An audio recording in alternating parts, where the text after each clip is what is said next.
Hello and welcome to this next tutorial. In this tutorial I'm going to show you a few things that you need to do in setting Creo up before you can start using it.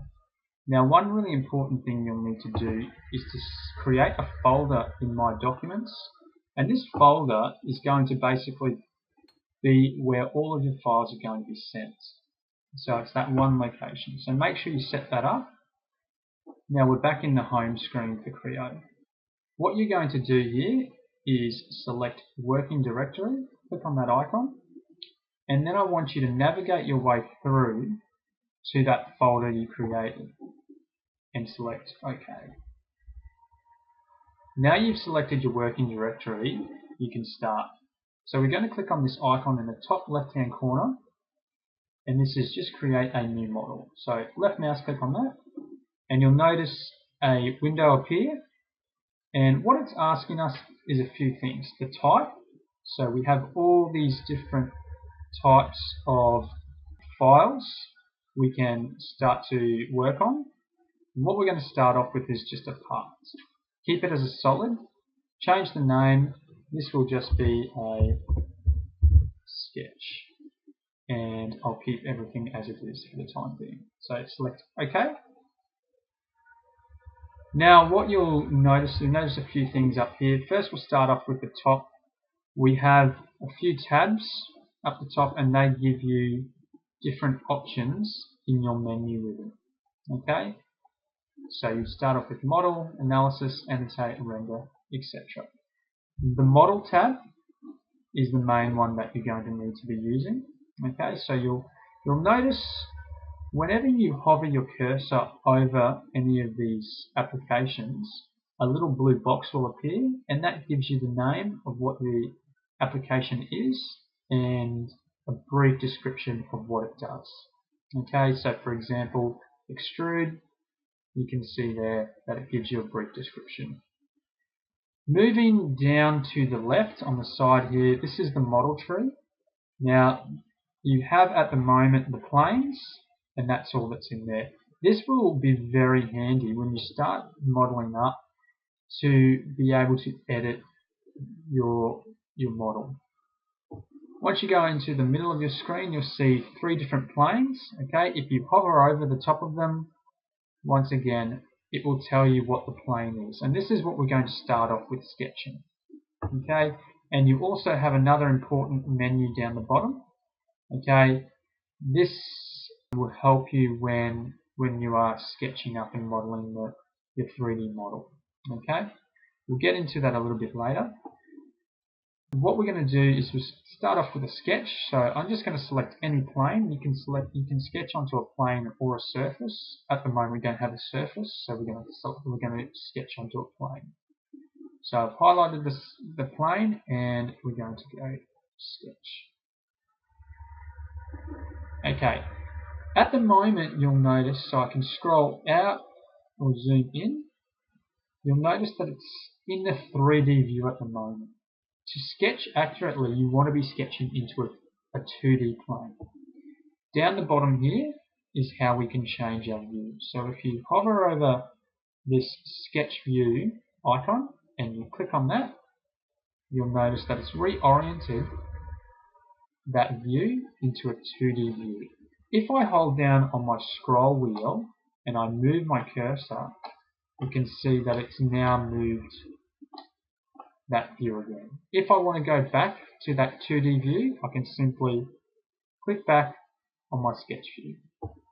Now, if some of these icons don't appear in your Creo Parametric, what you can do is simply hold down your right mouse button and you'll see which ones are checked and which ones aren't. So if you don't see them, just simply check them and they will then appear.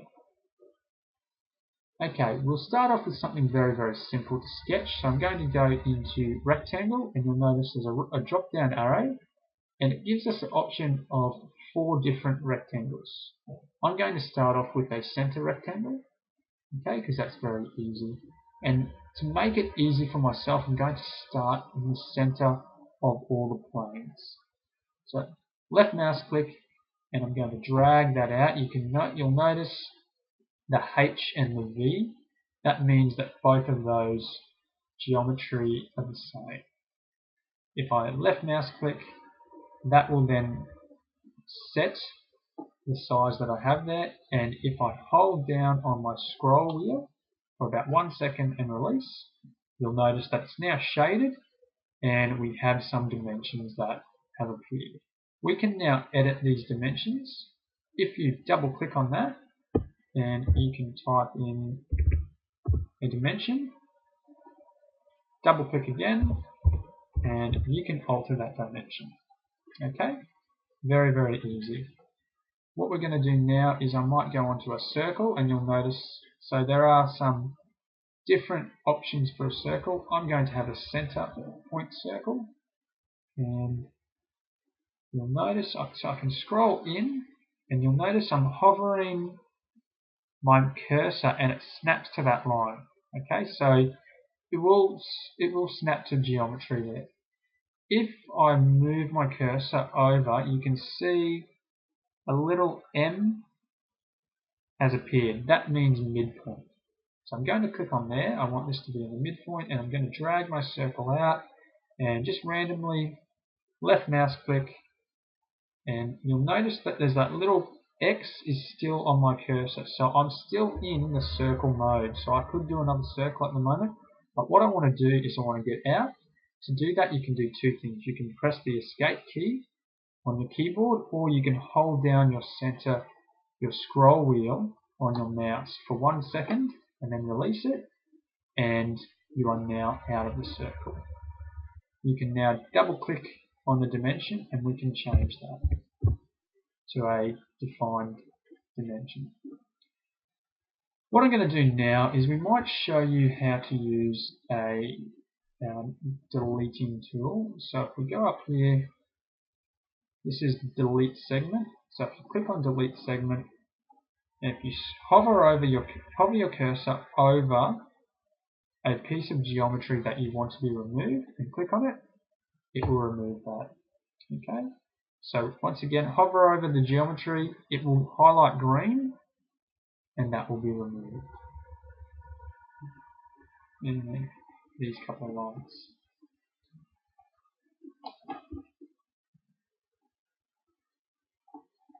Now, I'm pretty happy with that. I might actually, so you'll see there, I might actually put a fillet on some of these corners here. So let's go to circular fillet. To do that, select the two edges, and that will give you your fillet. You can now hold down your center scroll wheel and double click on that, and we can change our dimension. Okay, let's do that to our other corners. Center scroll wheel, and then you can change that dimension.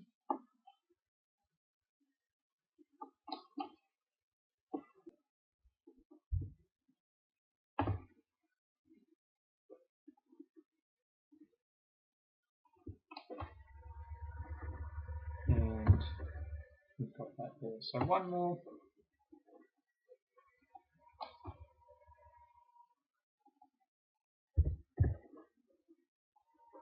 Okay. Once you're happy with your sketch, okay, you can simply go into the top right hand corner of your screen and select OK, and then that sketch is ready for an extrusion. Okay, I hope this tutorial has been helpful for you as an introductory to Creo.